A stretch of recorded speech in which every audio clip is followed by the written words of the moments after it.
इस कार्यक्रम के पुण्यार्चक हैं परम गुरु भक्त परिवार।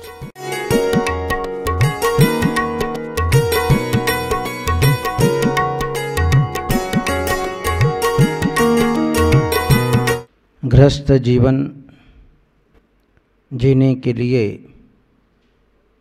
व्यक्ति को घर और मकान की आवश्यकता होती है। बिना घर मकान के अपने परिवार का पालन पोषण संरक्षण संवर्धन नहीं कर सकता है। घर और मकान में अंतर होता है। जो चेतन पदार्थों से बनाया जाता है वह घर कहलाता है और जो अचेतन पदार्थों से बनाया जाता है उसका नाम है मकान। घर और मकान ये दोनों ही तुम्हारे कब्जे में नहीं है।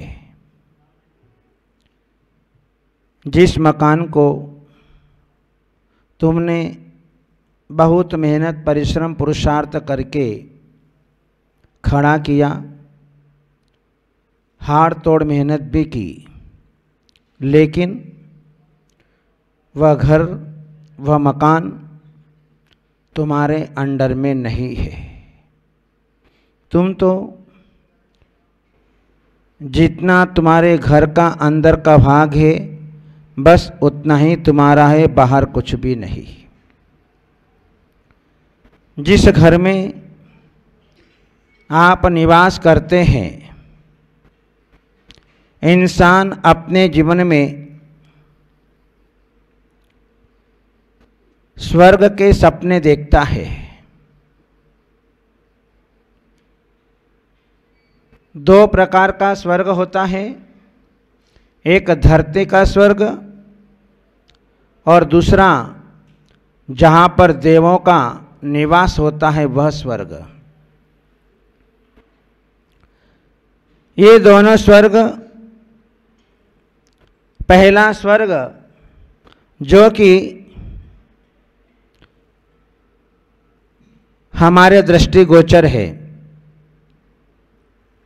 दूसरा स्वर्ग हमारे दृष्टिगोचर नहीं है क्योंकि हमें दिखाई नहीं देता है। ये दोनों स्वर्ग हर किसी को नहीं मिला करते हैं। जो भाग्यशाली होते हैं उन्हें अपने जीवन में ये घर मिला करते हैं। एक संत महात्मा अपने कुटिया के बाहर बैठे हुए थे और एक जिज्ञासु व्यक्ति वहाँ पर पहुँचा और जिज्ञासु व्यक्ति ने प्रश्न किया संत महात्मा से कि महात्मा जी ये तो बतलाओ कि जो है स्वर्ग किसको प्राप्त होता है। वहीं पर घर आंगन में बच्चे खेल रहे थे, छोटे छोटे बच्चे थे। उन्होंने इशारा करके बतलाया कि स्वर्ग जो है इनको मिलेगा। वह समझा नहीं। तब संत महात्मा ने विस्तार पूर्वक कहा, जो अपने जीवन में इन बालकों की तरह अपना जीवन जीते हैं, बालकों की तरह जिनका जीवन सरल होता है उन्हीं को स्वर्ग मिलता है।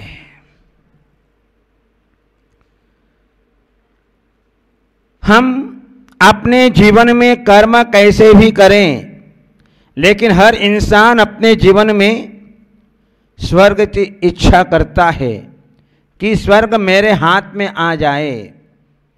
लेकिन स्वर्ग ऐसे हाथ में आने वाला नहीं होता है।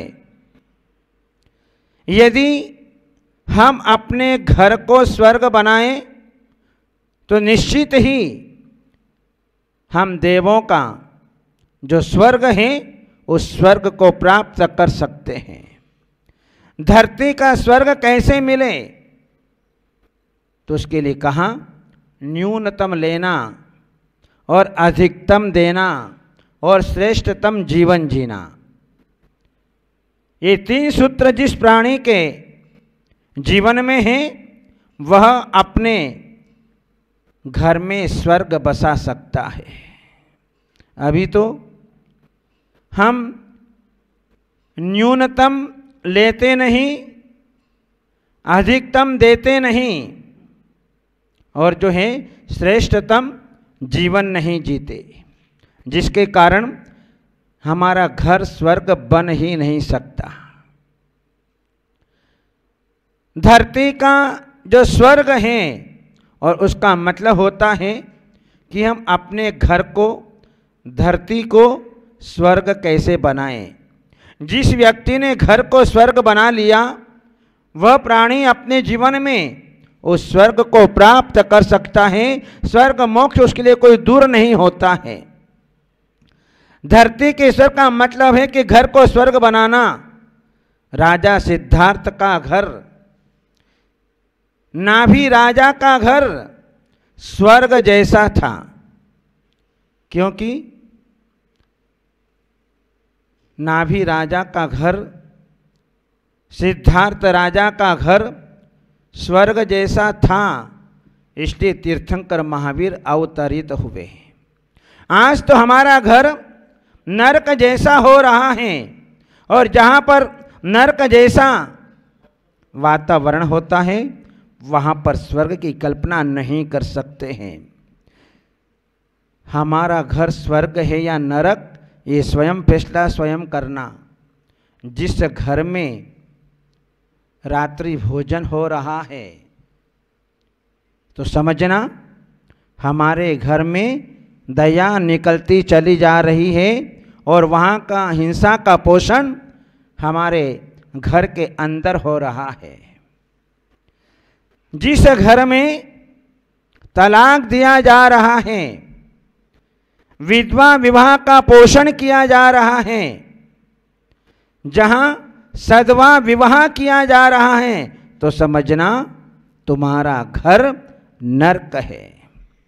रात दिन जहां पर झगड़े हो रहे हैं, प्रातःकाल उठते ही झगड़े शुरू, वाद विवाद शुरू, नारद विद्याएं जहां पर प्रारंभ हो जाती हैं, जहां एक दूसरे को लड़ाने भिड़ाने का काम हो रहा है, जहां मर्यादाएं समाप्त हो रही हैं, जहां व्यसनों का सेवन हो रहा है, वह घर नरक है। और जिस घर में बूढ़े माँ बाप उपेक्षित हो रहे हैं तो समझना तुम्हारा घर जो है वह नरक है। तुम अपने जीवन में स्वर्ग की कल्पना ही नहीं कर सकते हैं। जहाँ पर निरंतर पाप की प्रवृत्ति हो रही है, ऐसा घर कभी स्वर्ग नहीं बन सकता। जहाँ राजा सिद्धार्थ का घर, ऋषभ देव का घर, नाभि राजा का घर स्वर्ग जैसा था, और जहाँ भीमगोड़ा का घर माँ सत्यवती ने एक ऐसे दिव्य पुरुष को जिस घर के अंदर जन्म दिया, चारित्र चक्रवर्ती आचार्य शांति सागर जी महाराज को, वह घर स्वर्ग जैसा था। आज हमारा घर स्वर्ग जैसा दिखाई नहीं देता है। भगवान महावीर का घर स्वर्ग जैसा था, क्योंकि देवता लोग उनके यहाँ पर आया करते थे। आज पंचम काल में किसी के यहाँ पर भी देवता लोग नहीं आते हैं, लेकिन जहाँ तीर्थंकर भगवान का अवतरण हुआ है वहाँ पर देवता लोग भी उनके घर में आते थे, क्योंकि उनका घर स्वर्ग जैसा था। जहाँ देवांगनाएं माता की सेवा करने के लिए आती थी, श्री री धृति कीर्ति बुद्धि लक्ष्मी 56 कुमारिकाएं माता की सेवा के लिए आती थी, क्योंकि उनका घर स्वर्ग जैसा था। आज जो है हमारा घर इस प्रकार के योग्य नहीं हैं। तुम्हारी सेवा करने के लिए तुम्हारे सगे बेटा बहू भी तुम्हारी पास नहीं आते हैं, तो स्वर्ग के देवता तुम्हारे घर में कैसे आ सकते हैं? नहीं आ सकते हैं। जहाँ तुम्हारे घर के अंदर तुम्हें एक गिलास पानी पिलाने वाला कोई नहीं है, तो देवता तुम्हारे लिए कैसे आ सकते हैं? तुम स्वप्न में भी कल्पना मत करना। जहाँ तीर्थंकर प्रभुओं के लिए स्वर्ग से सारी भोजन की व्यवस्था होती थी, वस्त्र आभूषणों की व्यवस्था होती थी, आज तुम्हारे घर के अंदर तुम्हें कोई एक वस्त्र ला कर के देने वाला नहीं है, कोई भोजन देने वाला नहीं है। जहाँ देवता लोग भगवान महावीर के साथ में बाल क्रीड़ाएं करने के लिए आया करते थे, मनुष्य का रूप धारण करके, क्योंकि तीर्थंकर प्रभु सामान्य बालक के साथ में, मनुष्यों के बालकों के साथ में किसी प्रकार की आमली क्रीड़ाएं आदि का नहीं किया करते हैं। उनके साथ में क्रीड़ा करने वाला कोई नहीं, केवल मात्र देव परिवार वहाँ पर आते हैं। और आज अपने घरों के अंदर जो है, आज तुम्हारे बालक जो हैं, पहले के ज़माने में 30-40 साल पहले वे जो हैं मैदान के अंदर खेलने के लिए जाया करते थे, रोड के ऊपर खेला करते थे, मिट्टी में खेला करते थे। हम भी अपने जीवन में खेलें, लेकिन वर्तमान की पीढ़ी को आज खेलने का कोई साधन नहीं। आज बच्चे जो हैं घरों के अंदर इंटरनेट पर बैठते हुए दिखाई देते हैं, मोबाइल पर बैठते हुए दिखाई देते हैं, व्हाट्सएप के ऊपर बैठते हुए दिखाई देते हैं, यूट्यूब के ऊपर बैठते हुए दिखाई देते हैं। जहाँ 3G 4G 5G जहाँ ये व्यवस्था बन गई है, और फिर अब तो 6G का नंबर आ रहा है। हाँ, वो 6G जो है अपने जीवन में क्या कराएगा, ये सब अपने जीवन में अपनी आँखों से हम देखेंगे। जहाँ फेसबुक पकड़ा, दिमाग उसी में चला गया। आज हमारे बच्चे इतने होशियार हो गए, बच्चे तो होशियार तो हो गए, लेकिन जैसे ही फेसबुक पर गए कि अपना जीवन उसने बर्बाद कर लिया। जहाँ बच्चों के हाथ में मोबाइल के देवता आ गए, तो फिर पड़ोस में क्या हो रहा है उन्हें कोई मतलब नहीं। कोई मर रहा है, कोई जी रहा है, कोई बीमार है, कोई क्या है, कोई मतलब नहीं है। आज घर के अंदर जितने सदस्य हैं सबके पास में मोबाइल आ गया, सब अपने अपने मोबाइल में मस्त। कौन आ रहा है, कौन जा रहा है, कोई लेना देना नहीं। चाहे मौसा आओ, चाहे मौसी आओ, चाहे फूफा आओ, चाहे फूफी आओ, चाहे भाई आओ, चाहे बहन आओ, चाहे दादा आओ, चाहे दादी आओ, कोई भी आओ, कोई मतलब नहीं है। आज जो है परस्पर में प्रेम भाव, वात्सल्य भाव समाप्त हो गया। भरत चक्रवर्ती के यहाँ पर जब चक्र रत्न उत्पन्न हुआ, और जब जब भी चक्र रत्न उत्पन्न होता है चक्रवर्ती की आयुधशाला में, तो वहां पर 1000 देवता चक्रवर्ती की आयुधशाला में निरंतर बने रहते थे। 9 निधि, 14 रत्न, एक एक रत्न की सुरक्षा करने वाले 1000 देवता होते हैं। ऐसे जो है 23,000 देवी देवता वहाँ पर जो है उनकी आयुधशाला में निरंतर बने रहते थे। और जब जाते थे तो सब साथ साथ में जाते थे। यदि चक्रवर्ती दिग्विजय के लिए जा रहा है, सारे के सारे देवता उन रत्नों के साथ में जो हैं जाया करते थे और उनकी रक्षा करते थे। और जो हैं जब राम जंगल में जाते थे तो देवता लोग भी उनके साथ साथ में रहते थे। कहाँ तो राम जो है वृक्ष के नीचे सोते थे रात में, और सवेरे देखते तो महल के अंदर पाए जाते हैं। ये देवता जो है रक्षा करते थे।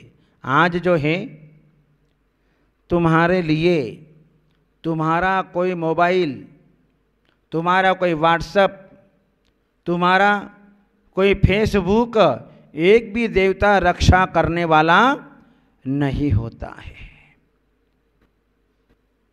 तो जहाँ ऐसी व्यवस्था बनी है, ऐसा वातावरण निर्मित हो गया, तो इंसान अपने जीवन में अपने घर को स्वर्ग नहीं बना सकता। प्रातः काल होते ही लड़ाई झगड़ा शुरू हो जाते हैं। पति पूर्व में जा रहा है तो पश्चिम पत्नी में जा रही है, सास दक्षिण में जा रही है तो बहू उत्तर में जा रही है। ये वर्तमान में घरों की परिस्थितियां हैं, जिसके कारण जो है मन जो है स्वीकार नहीं करता है कि मुझे अपना जीवन जीना चाहिए। जहां आज संसारी प्राणियों के, वर्तमान के प्राणियों के चेहरे इतने उदास, और जहां चेहरा उदास होता है तो वहां पर मक्खियां भी बैठना पसंद नहीं करती है। ये स्वर्ग और नरक जो है किसके हाथ में है? परमात्मा के हाथ में है। पर ध्यान रखना, ये स्वर्ग नरक परमात्मा के हाथ में नहीं है, ये तुम्हारे स्वयं के हाथ में है। यदि तुमने अपने घर के अंदर झगड़े जारी रखे, तुमने अपने जीवन में कसाई भाव को जन्म दे दिया, संक्लेश परिणामों को जन्म दे दिया, छोटी छोटी बातों को लेकर के आर्त ध्यान रोध ध्यान करने लग गए, क्रोधित होने लग गए, तो समझना तुम्हारे जीवन में नरक यही है और कहीं पर भी नरक नहीं है। इसलिए जो है परमात्मा जो है वह कोई स्वर्ग नरक को जो है बनाने वाला नहीं होता है। परमात्मा के हाथ में कुछ भी नहीं है, जो कुछ भी है वो सब इंसान के हाथ में है। और जब इंसान के हाथ में है तो इंसान चाहे तो अपने घर को स्वर्ग बना सकता है और चाहे तो नरक बना सकता है। आज इसके स्वयं जिम्मेदार हम हैं, परमात्मा जिम्मेदार नहीं है, क्योंकि परमात्मा किसी प्रकार का हस्तक्षेप नहीं करता है। चाहे तुम अच्छा करो चाहे तुम बुरा करो, ये सब जो है तुम्हारे हाथ में है। परमात्मा को कोई लेना देना नहीं है। परमात्मा तो राग देश मोह से रहित है, इच्छा से रहित है। इसलिए जो है परमात्मा कुछ भी नहीं करता है, जो कुछ करता है तुम अपने ही हाथों से करते हो, और तुम ही जो है अपने घर को स्वर्ग और नरक बना सकते हो। इसलिए चिंतन करना कि हमारा घर स्वर्ग कैसे बने और हमारे घर के अंदर देवताओं का निवास कैसे हो। जैसे ऋषभनाथ और महावीर तीर्थंकर ने अपने जीवन में वो कार्य किया जिसके कारण उनके घर के अंदर देवता निवास करते थे और उनकी रक्षा होती थी। इसी प्रकार से हम भी अपने घर की रक्षा करें, इसके लिए आप स्वयं चिंतन करें। इन्हीं मंगलमय भावनाओं के साथ बोलिए श्रेयांसनाथ भगवान की।